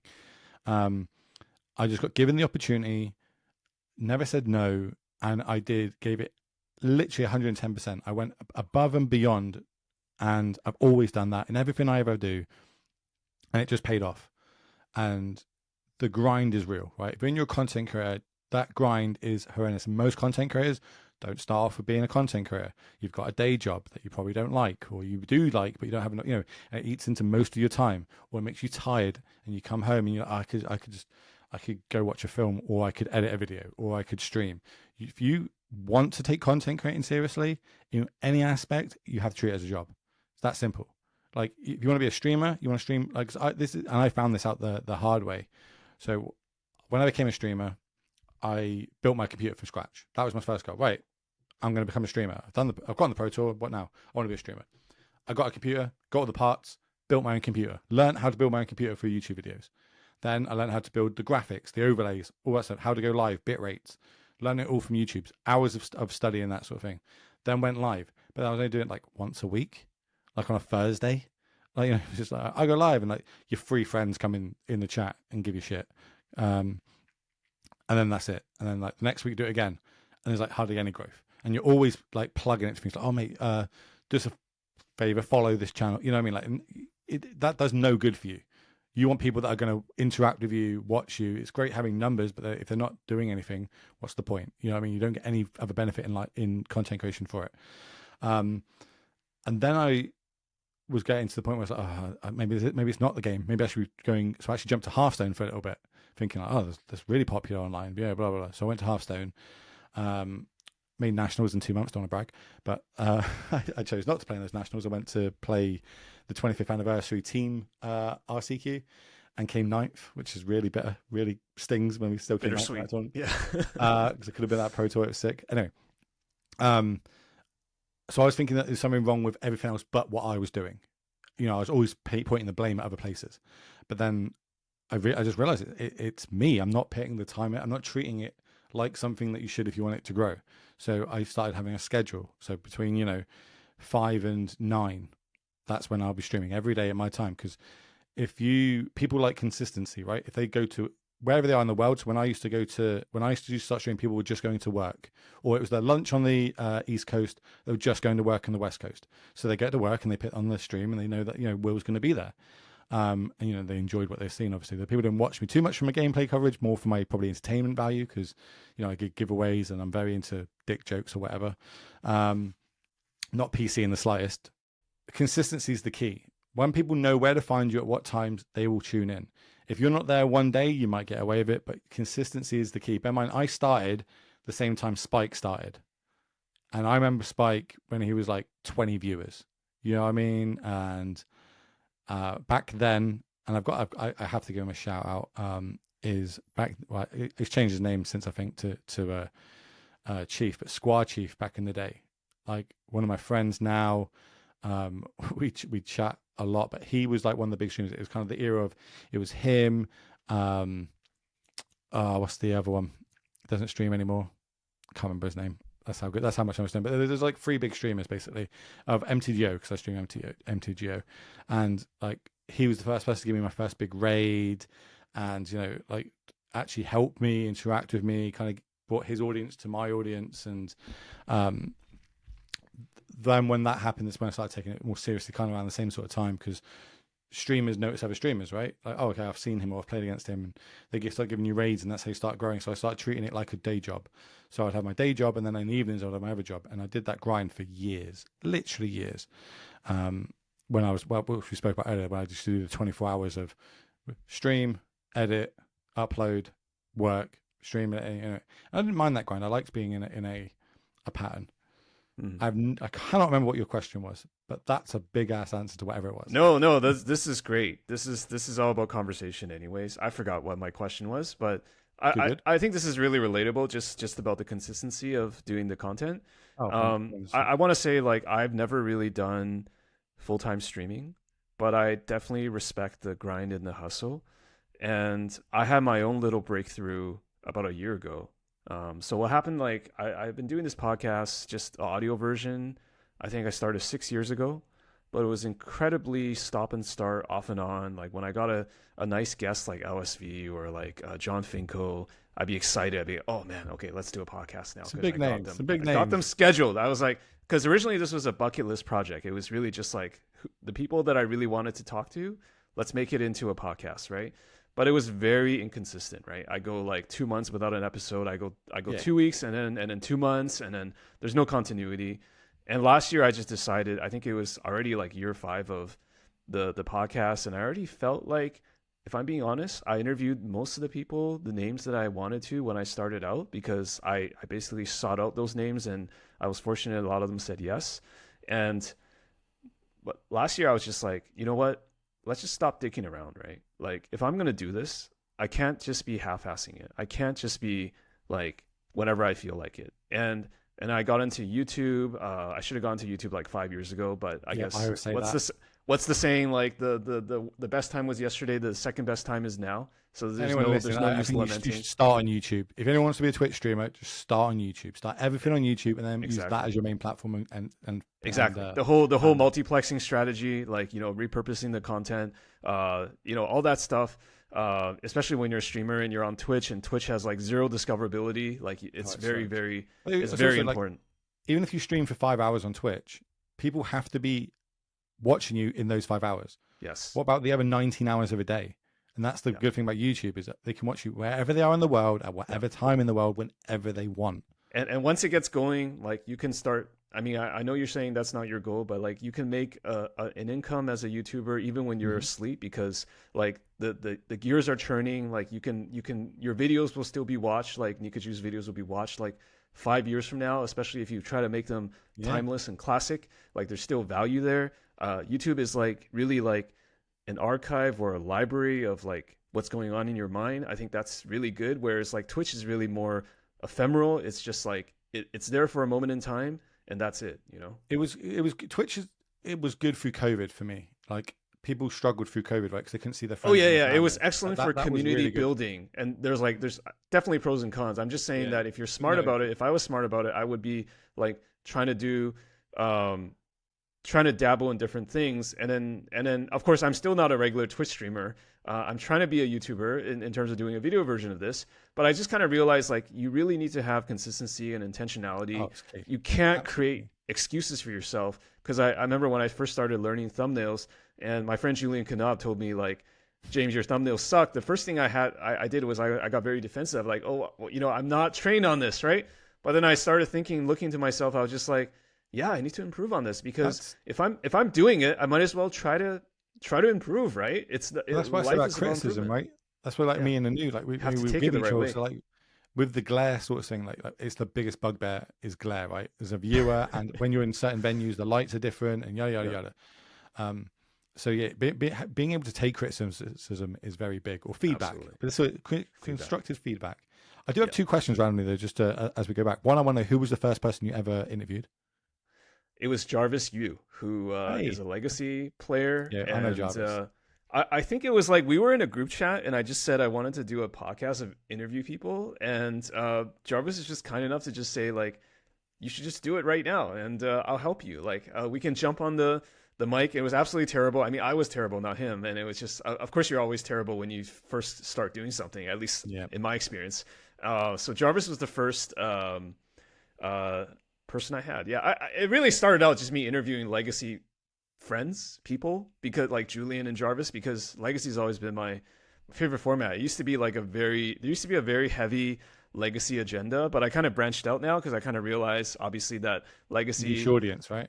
niche audience, and I need to practice. I need to train by talking to people about things that I'm not typically comfortable in, because I don't want to be in my comfort zone all the time. Like I'll talk to people. I had so many guests over the past year just talking to them about Commander and CEDH. I don't play these formats, but I want to know like what's going on and how do they see the world and how do they see Magic. And you know, I started talking to more cosplayers, started talking to more casters, even though I don't cast. Like it's really like the project has become kind of a way for me to selective empathy, right? Or at least understanding like where people are coming from, and I want to share that with other people, because it's no fun if only I learned it. So that's why it's out there in the public, so people can listen to the episode with Anu or the episode with you, figure out how you guys do it, and I think it's good. So that's what motivates me, is to spread it, you know?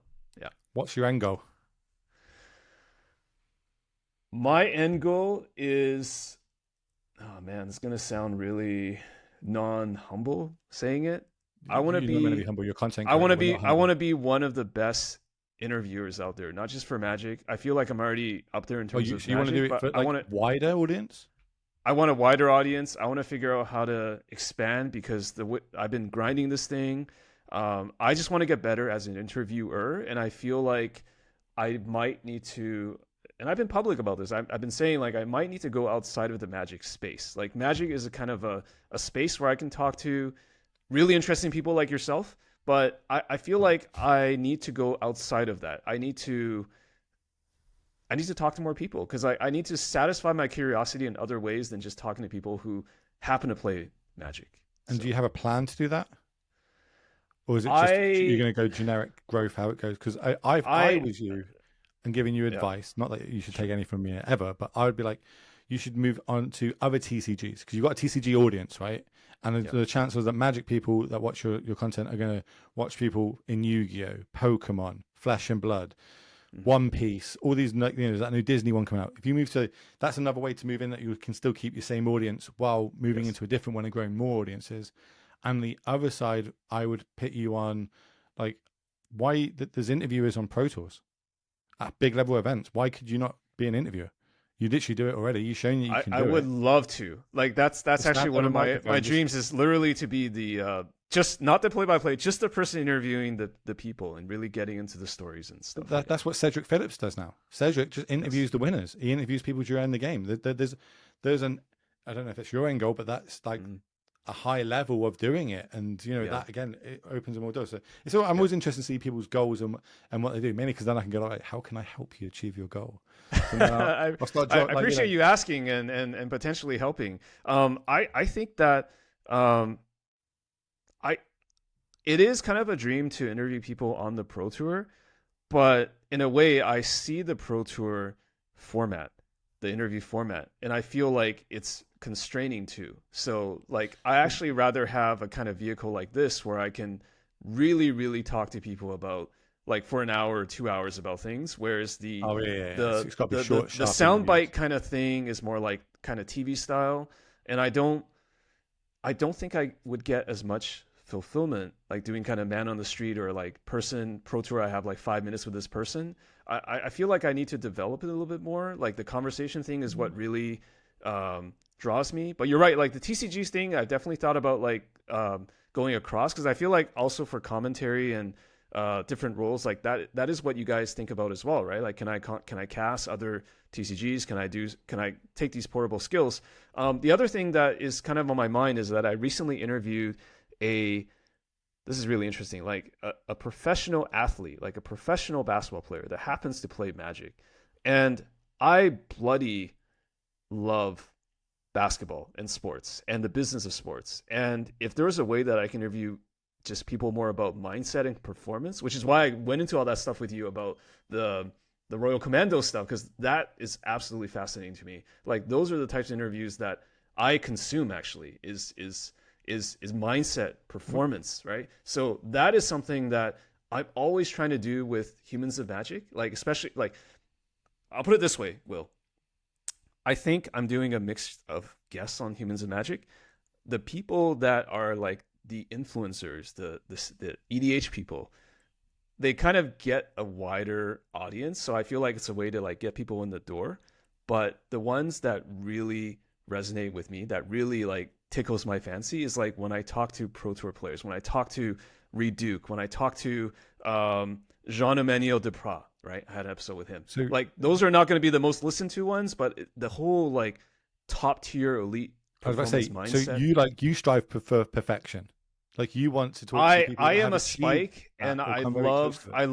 I love talking to that top 1% of whatever field they're Yeah, in. same. Like there's something very magnetic about it, and because to be quite honest, I'm not part of a lot of these 1% clubs. I'm not an elite athlete. I'm not a Royal Marine Commando, but I love like But you're listening an to interviewer.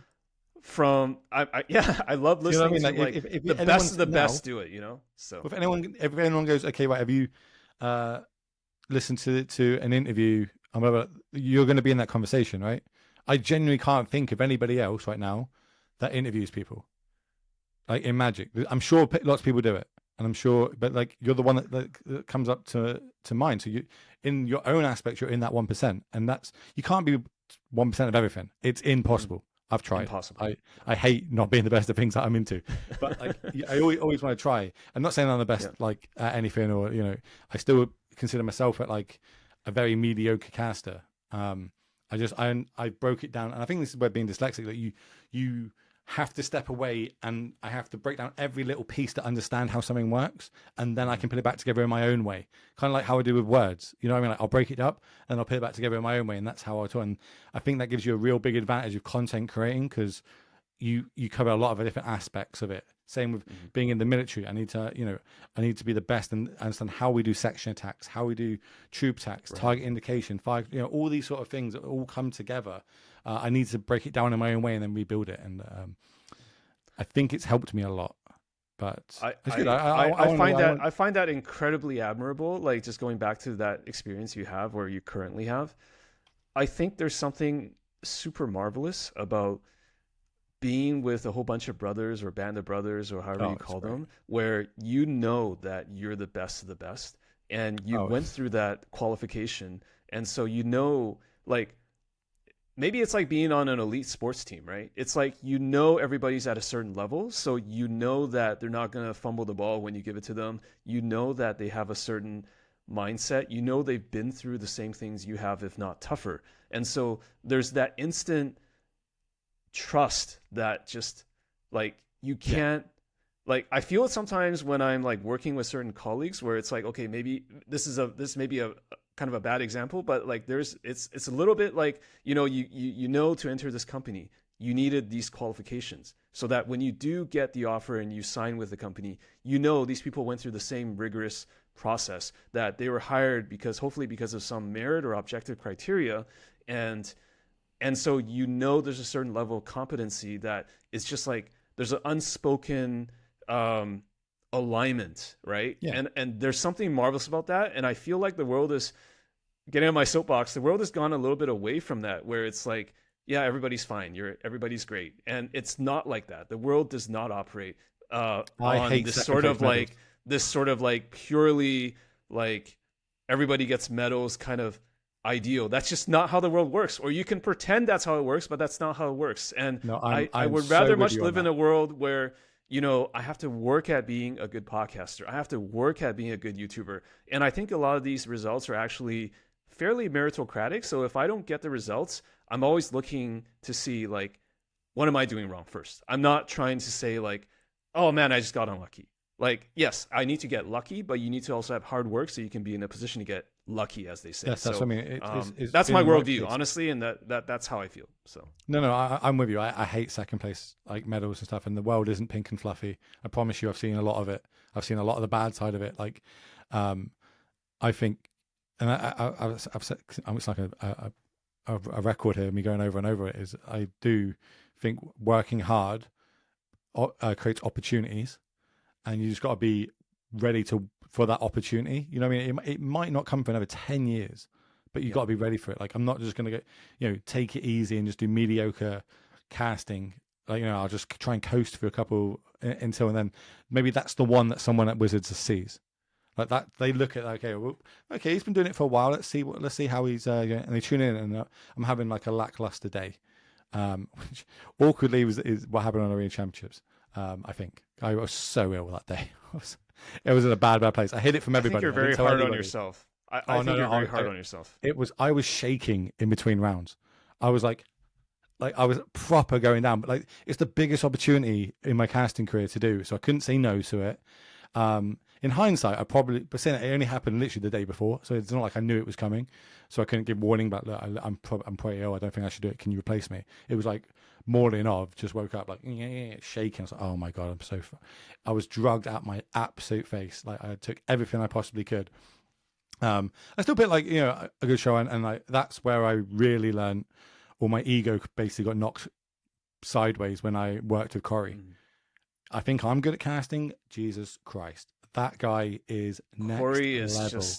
he's next level. So good. And like, things that just when I was a viewer before I understood casting, you just think, yeah, he's cool, he's a nice guy. He's Brad Nelson's brother. Blah blah blah blah. He is phenomenal at casting.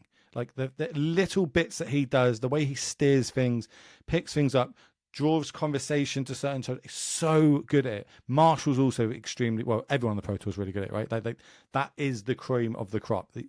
You can't say anyone there is not doing the job or fulfilling 100% of their job role. Like, Maria is insane, right? As a host, geez, she's absolutely. I think she's won. I was speaking to her. I think she won like 17 Emmys or something. Like, yeah. Who in Magic She's got could that even like compare to background. that? You know what I mean? Yeah, it's so good, and she's such a nice person, and considerate. Like, and I'm blessed that I get opportunities to like invited to shows with them on, so I can sit there and soak up what they do before, after, how it all works. Like, I've never seen a call sheet before until I did the Arena Championships. Everything up to now has kind of not been cuffed, but there's no like, at 9:00 we go live, at 9:02 you talk about this, at 9:06 you talk about this, at 9:04 you talk about this. And it blew my mind. And as I said, being dyslexic, I couldn't process it all either. I was like, oh no, okay, wait, which bit am I talking at? And I'm sure I'm going to look back in it in years' time, probably make a video, but like, how did I ever get a job after? Like, I genuinely think it's a lot of factors in it, but I genuinely think I could have done better at that. But here we are. But hey, I mean, the only thing you can do is try to I see it as at the next event, at the next opportunity. That's all, right? That's all I want to do. Like, I just keep hoping that I get the opportunities that I'm getting. I in more recent times, like, if I tweet, someone's going, oh, this event's on, I will just tweet on it and be like, do you have a caster? Do you need a caster? Kind of almost being cheeky about it, and just like organically see what happens. And weirdly, that's what's happening with the one next week when I go to do the Legacy one in Europe. I really do enjoy casting. I enjoy everything I do. I've never said no to anything. I never let anything stop me doing something I want to do, and I just have fun with it all. The second any of it stops being fun, I won't want to do it. I won't love doing it. Even just, I still go to my FNMs. I still get the same amount of shit that I got before from everybody there. You know what I mean? Like, I am just a normal person that anyone walks up to and says hi to. I think it's really weird when people ask me for photos. I think it's even weirder when people say, can you sign my card? I'm like, this card's worth money, and if I draw on this, you're screwed. Like I don't think I'm anywhere near what some people have asked me to do level of doing that. I like, my heroes in Magic were always like the SCG versus tour, right? That's when I was getting to it. So like Tom Ross, Brad Nelson, BBD, CVM, Todd, like that. Like, that's my content that I consumed every week, every like Tuesday and Friday, or whenever it used to come out. I used to love that content. RIP. I wish it was still a thing. But that was in an era where we didn't really have many streamers. Now we're in the streamers era, which is good and bad in some aspects. I love streams. I watch it more. I don't even watch TV. I just watch streams. Like, what I mean? I'm always absorbing content. The downside of it is I don't think we have that surprise factor as much when watching Pro Tours. like you know what the best deck's going to be. You know what people. It's very random. Someone will turn up with a blue moon deck and just surprise everybody and catch everybody off guard. And I literally love that about formats. Maybe it's because I'm more tailored to content now. I just, yeah, I've seen that deck. I know what that does. But that's kind of my job, right? You think as a caster, you just turn up and talk about things. It's the hours, and I always thought this when people were like, obviously you get paid for jobs. I think it's weird that people pay you. That's a lot of money just for like a day's work. So I think, but then I don't know who broke it down to. It might have been a new that told me it's not just that day they're paying you for. It's the weeks in advance of you learning that format, practicing that format, being up to date on that format, all those hours. If you actually break it down, you're actually not getting paid nothing really for the amount of hours that you're putting into this. And that's why I always say it's a hobby. It's always a hobby. I'm never doing it for financial gain. Yeah, I talk a lot, I know. This is good, I suppose, when you get interviewed. No, it's good. It's good. I do want to ask, like, do you feel that you have, I mean, you obviously mentioned the Wizards event where you didn't do well, but other than that, if you take that aside, do you feel like in general you have some sort of, do you have imposter syndrome or not when it comes to the content stuff? Yes. Or are you self-assured? Imposter syndrome is definitely something I've had. More when I get invited to do PT things.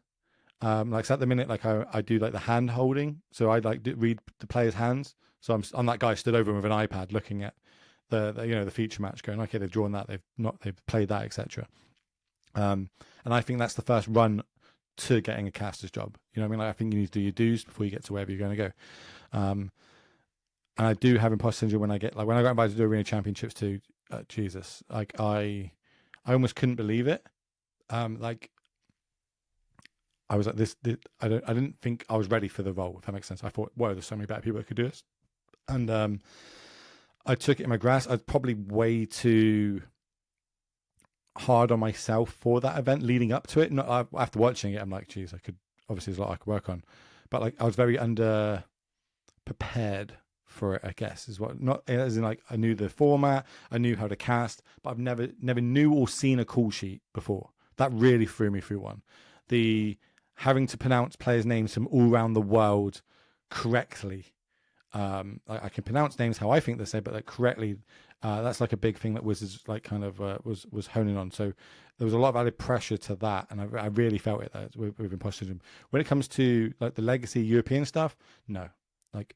But I think that's the added pressure of, well, not pressure, the added weights lift on my shoulders that I kind of run the event. Like I'll say like, right, this is what we're going to talk about this round. This is what the slides I want. I make all the slides that they put on the stream. I'll say the caster pairs. I'll say, right, this is what you're going to talk about this round. Yada, I kind of have a lot more control of it, and I'm very.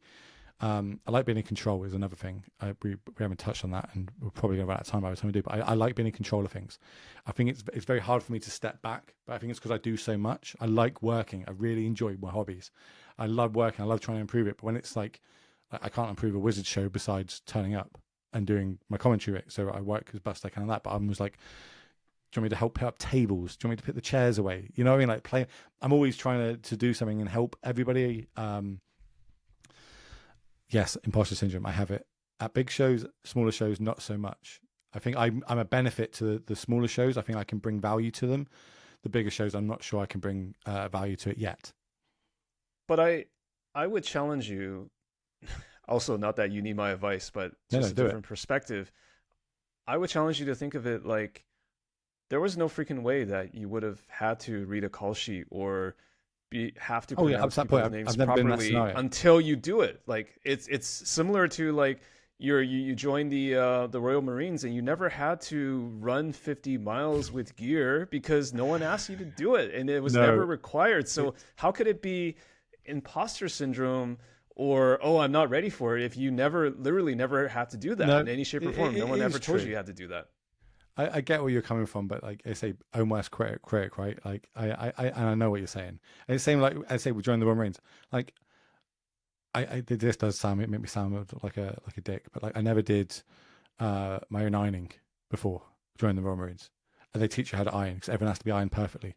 You have like one thing we didn't pick on the mental side of things is you get like 3 hours sleep a night. if you're lucky. So you just For sleep 9 deprived, months. basically, It's deliberately. horrendous. Like, so mentally tough as you that way. But yeah, you're right. I've never seen a cool sheep before. I've never been in that environment before. I had I the mean, I've extras never of it. seen a pink unicorn, so if one flies by tomorrow, like I guess Exactly. I have You might be imposter the kind of syndrome. special.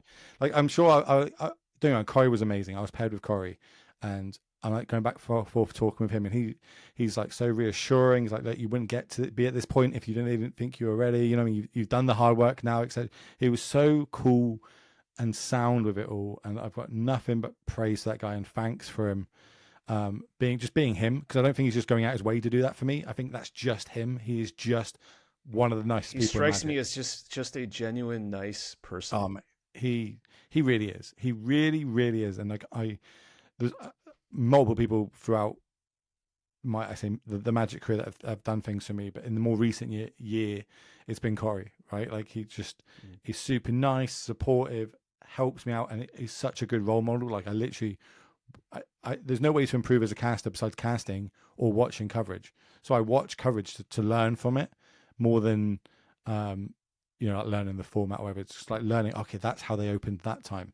And I have, I work with Big Z, Mate.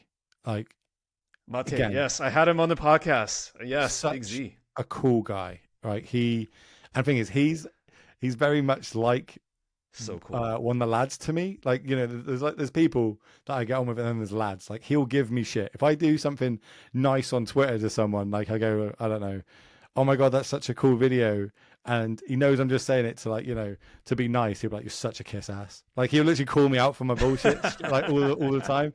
And but again, he's helped me a lot. He's a good I think he's one of the peak casters we have.